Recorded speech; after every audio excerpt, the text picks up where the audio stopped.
Introducing the all-new Corolla. In 2012, the Public Utilities Commission established the Program Management Office for both GWA and GPA. Its purpose, to help manage the military buildup, and, in the Power Authority's case, the Commission authorized GPA to spend $3.9 million over a period of 3 years on consultants to help the Power Authority determine its needs for the buildup. The buildup hasn't happened, but the $3.9 million in consultant fees is gone, spent within the course of 2 years, not 3. And even more than that was spent, $4.4 million in all in consultant fees within 2 years, $500,000 over budget. Fred Horeky is the legal counsel for the PUC. An over $500,000 expenditure was kind of missed.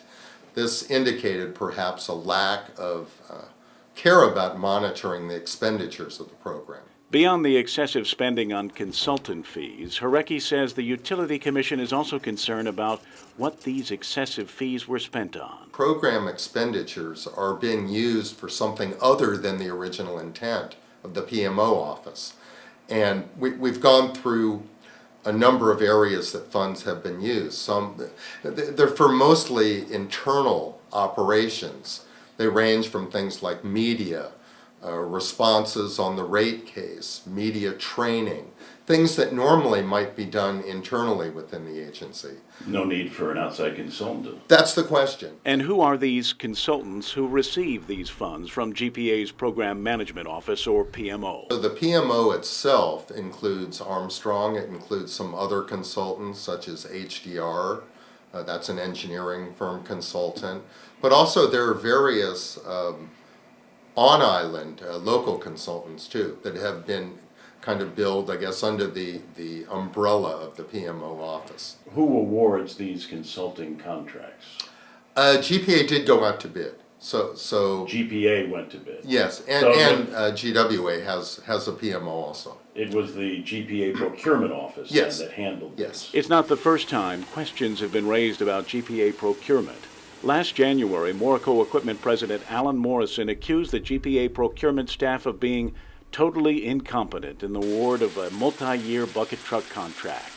And in March, the Guam Power Authority Supply Management Supervisor, Jamie Pangilinan, was placed on administrative leave amidst allegations that she engaged in insider trading. She's since returned to work, and GPA has declined to comment on the allegations, calling it a personnel matter. Horeky emphasized that the PUC is not suggesting that anything improper was done in the handling of the contracts, but they do want a further explanation. Other than the fact that GPA exceeded the amount authorized in our PUC order, we think that was improper. But as far as the use of funds, we haven't uncovered anything that they were used for an improper purpose, but we're still looking at the specifics of that. And you want to be sure that they were spent appropriately. Yes, that's right.